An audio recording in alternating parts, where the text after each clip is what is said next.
मंडळी, जय जवान जय किसान. आज आपण तुम्हाला माहितीच, मी 2 दिवस झाले इलेक्शन ड्युटीमुळं मुंबईमध्ये आहे किंवा ठाण्यामध्ये आहे आणि या भागामध्ये आपले अनेक बैलगाड्या शौकीन आहेत. खरं खरं म्हणजे असं वाटतं की भरभरून येतंय की बैलगाडी क्षेत्रातून काय कमवलं तर ही अशी माणसं कमवली.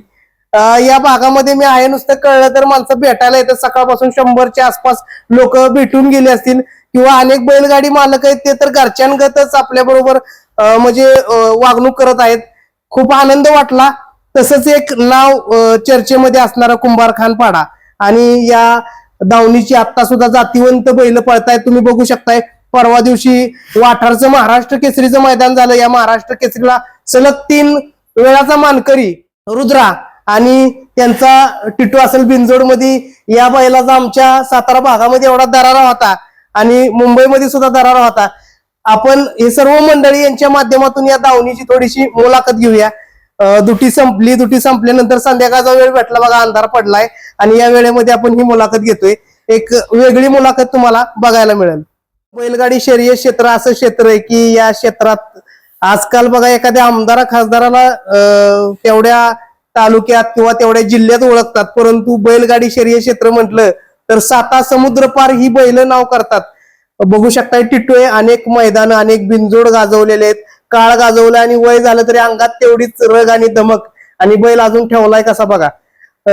दादा नमस्ते. नमस्कार. प्रथम नाव सांगा आपलं. माझं नाव दीपेश माणिक म्हात्रे, कुंभारखान पाडा डोंबिवली. हा, आणि आपली गाडी जी पळते ते कुणाच्या नावानं पळते किंवा शेठचं नाव सांगा. आई रागाई प्रसन्न स्पीड पप्पू म्हात्रे, कुंभारखान पाडा. आणि दादाचं नाव नितेश शालिक म्हात्रे आणि आमचे काका आधारस्तंभ पिटू काका म्हात्रे.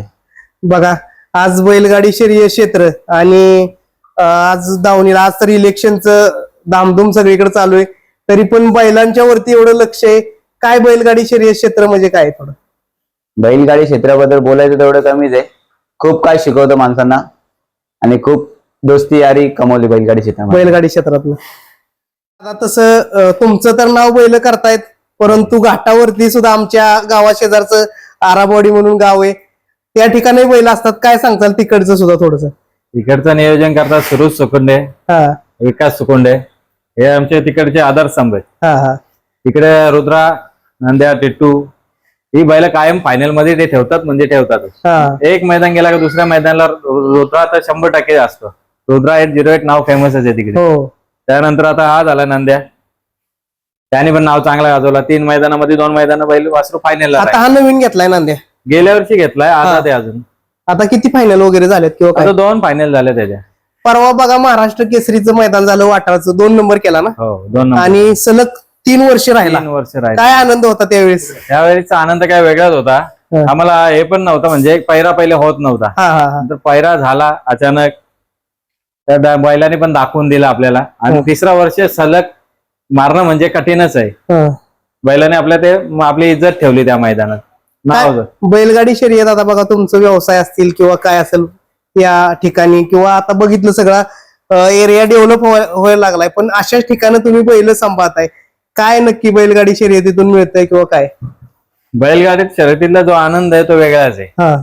बाकीच्या गोष्टी तर आपण बैलगाडी शर्यती क्षेत्रामध्ये काय आहे, आपल्याला किती त्रास झाला तरी इकडे आल्यावर समाधान वाटतं.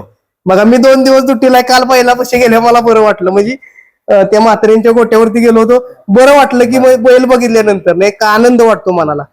टेन्शन असेल तर यांच्या जवळ आल्यावर निघून जात आहे. आता याचं नाव नंद्या, तिकडं टिट्टू, आणि हा नवीन अजून एक किंवा घरचाच आहे का? घरच्या. याचं काय नाव ठेवलंय? हरण्या नाव ठेवलंय. टिट्टू विषय काय सांगचाल? टिटूचा एक काळ असा होता बिनजोडला, तेव्हा तर मैदान होत नव्हती बंदीच्या काळात. एक मैदान झाला पुरंदर केसरी. त्या मैदानामध्ये तेजाने, आमचा शिरीषेठ भोईरांचा तेजा आणि टिटू, तिथे 4 म्हणजे एक फेऱ्या गाडी सुटून आली, तशीच गाडी वापस रिटर्न नेली, तरी पण तिथे गाडी फायनलला राहिली. आणि इथनं आम्ही रात्री भरून नेली, पहाटे बैल पोहोचली आणि लगेच मैदानात 4 फेऱ्या बैलांनी कंटिन्यू केल्या. आणि बिनजोडचा तर नादच नव्हता त्याचा. बिनजोडला आझादला तर कोणी गाडीच नव्हता धरत त्याची. आझाद दुसऱ्याला गाडीच नाही धरली त्याची. त्याच्या बंदीचा काळ गेला, बंदीचा काळ त्याने एवढा गाजवला. आणि अनेक बैल आमच्या भागात जर जिद्दीची गाडी असेल तर सोडत नाही. आमच्या भागात म्हटलं तर अनेक बैल सुद्धा शिकवली त्यांनी. हो त्याने जेवढी वासरे शिकवली ती चांगल्या चांगल्या किमतीला लोकांनी विकली.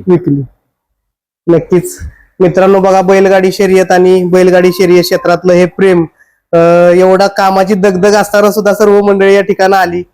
त्यांचं सर्वांचं धन्यवाद. तुमचं पण धन्यवाद. मित्रांनो, बघा कसं असतंय, एखादा मान सन्मान आणि सातारा छकडीमध्ये ज्या मैदानाचं नाव आहे महाराष्ट्र केसरी म्हणून, बघू शकताय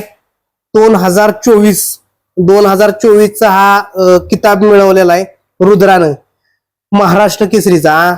1 नंबरचा मानकरी होता ना 2024ला 1 नंबरचा मानकरी. त्याच्यानंतर 2025ला 3 नंबरचा मानकरी आणि यंदा सुद्धा 2 नंबरचा मानकरी झालेला आहे. किती तुमच्याकडे पैसा आहे, किती दौलत आहे याला किंमत नाही, परंतु ही एक ढाल आणि याच्यासाठी लोक गुलालासाठी काय काय करतात हे बैलगाडी मालकालाच एका माहिती आहे. आणि ती दादा तुमच्या दावणीला लाभलेली, काय सांगताल थोडस बैलांविषयी किंवा रुद्राविषयी किंवा टिटू विषयी? बैलांनी तर आमचं सगळीकडे म्हणजे ओळखच बैलामुळे आमची. असं आम्हाला कोणी ओळखत पण नव्हतं, बैलांनी जी ओळख करून दिली त्याच्यामुळे आमची सगळ्या भागात ओळख आहे. आणि आता नंद्या पळतोय, सगळे नंबर आहेत मित्रांनो बैलाच्या अंगावरती. बघू शकताय तुम्ही व्हिडिओच्या माध्यमातून. आत्ताच घाटावरून इकडे आलाय किंवा कुठं 2च दिवस झाले. कुठं फायनल झालेत, कुठल्या कुठल्या फायनलला राहिलाय? कोरेगाव मध्ये आता मैदान झाले त्या कोरेगावच्या मैदानात एक राहिला ना. मित्रांनो, बघा बैलाच्या अंगावरती फायनलचे नंबर आहेत आणि 2-3 मैदानाचे तरी नंबर असतील. आणि आज या ठिकाणी आपल्याला मुलाखत घेण्याचा योग आला. अनेक दिवसापासून कुंभारखान पाड्याला यायची इच्छा होती, परंतु बैल घाटावर असायचा, मालक इकडे असायचे, अशामुळे आपल्याला काय घेता आली नाही. आज योगायोग आला आणि खरोखर समाधान वाटला, आनंद वाटला. आज एवढी इलेक्शनची धामधूम असताना देखील ही आपण मुलाखत घेऊ शकलो. धन्यवाद दादा. धन्यवाद.